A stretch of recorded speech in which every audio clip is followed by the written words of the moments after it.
Part 3 natin para sa ating puno na 7 years ngayon lang papalitan ng medium. Makalipas nga ang 24 hours. Pansinin nyo guys yung mga dulo ng ating mga branches. Lumalabas nga kayo ng pagkain sa dulo ng mga pinagputulan. Di ko lang sure pero ang pagkakaalam ko malakas ang ating puno. Yan guys, baka isipin nyo nilagay ko tong tubig na to. Dito nga may papakita nga ako sa inyo sa ilalim nga nagkaroon ng tubig.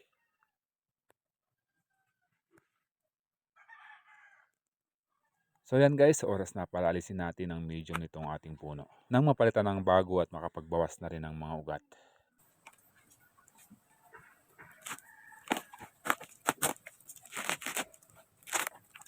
Pansinin nyo nga guys, ayan puro ugat na nga itong ating puno.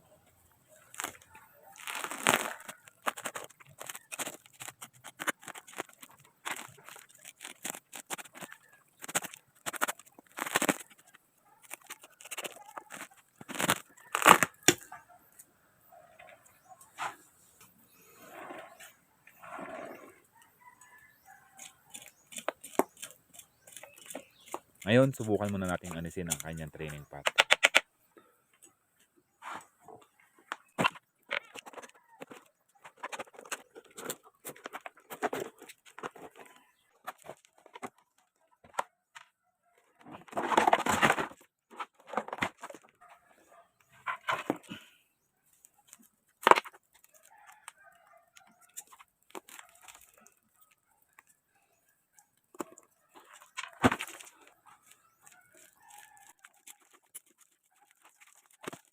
Bukod nga sa punong-puno ng ugat ang ating puno, wala na rin nutrients ang mga medium.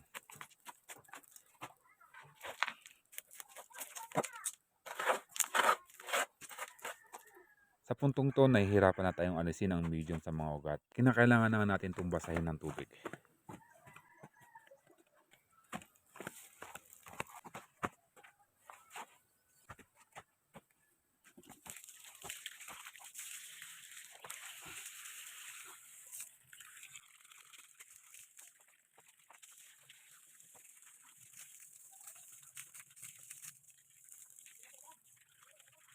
Isa nga itong paraan para nga lumambot ang ating medium. Nang sa gayon, hindi tayo mahirapang paghiwalayin ang medium sa mga ugat.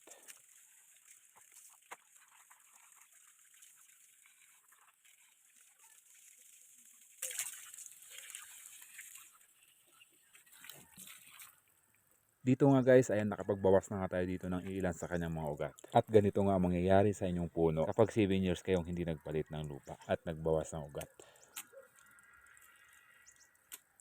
Ayan nga, hindi pa nga ito ang final ng pagbabawas natin. Dadalhin muna natin sa ating workshop area at doon natin busisiin kung gano'ng karami ang dapat na maalis ng mga ugat.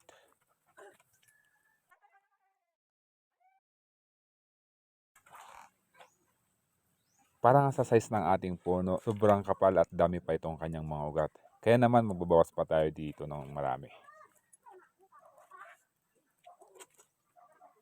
At dito palalabasin natin yung kanyang tunay na nibari.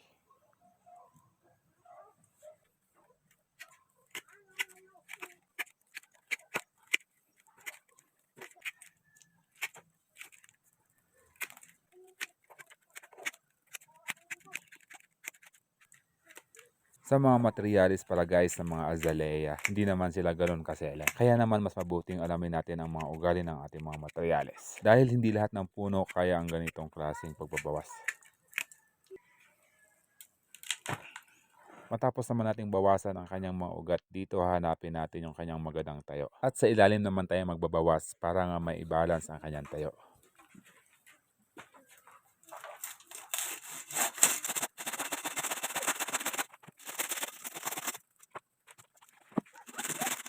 Dito guys, unti-unti nating i-develop ang kanyang tamang posisyon. Makikita natin ganito dapat ang kanyang tayo kumpara sa dati niyang tayo.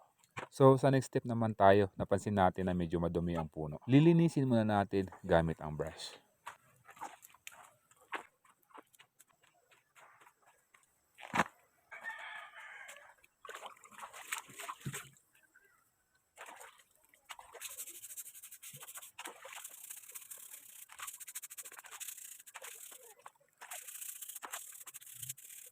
Napakahalaga talaga sa bonsai na malinis ang mga katawan nila. May iwasan nga ang pagkapit ng mga fungus dahilan para sa pagdadayback ng mga branches nila. Isa nga rin ito sa magandang paraan para nga di matakpan ang mga nodes na dapat labasan ng mga panibagong shoots.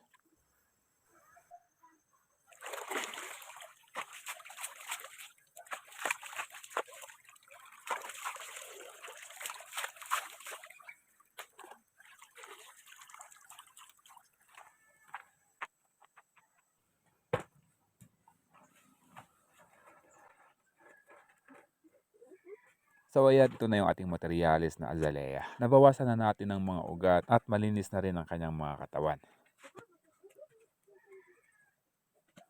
So dito lahat, pati mga branches, binarush natin. Para nga tulad ng sinabi ko kanina, hindi matakpan ang mga nodes na dapat labasan ng mga shoots. At ang huling step natin, ang mapalitan na ng bagong medium.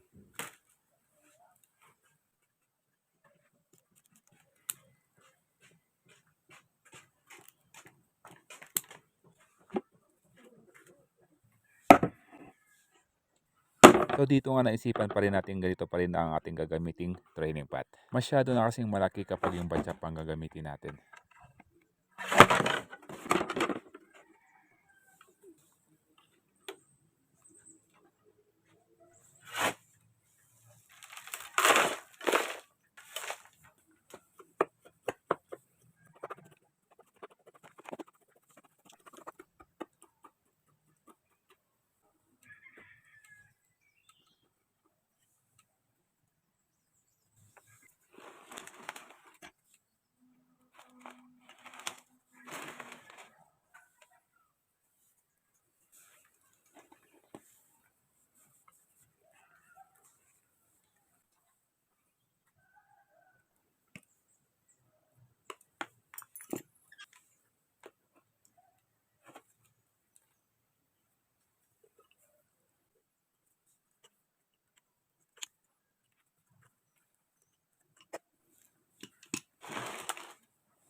Lalagyan nga natin ng tela dito banda mga idol. Gawa nga ng na-reposition itong ating puno.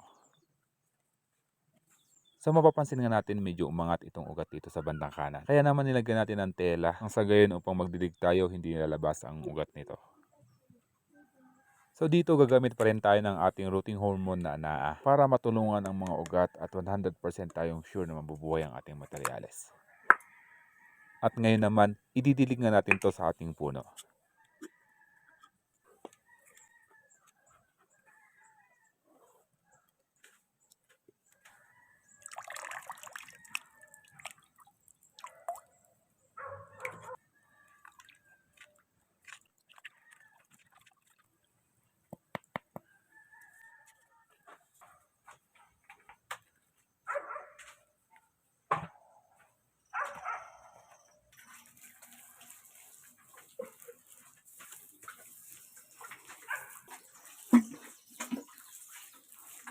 Salamat sa suporta mga idol. Papakabangan naman natin ang kanyang update para sa ating part 5.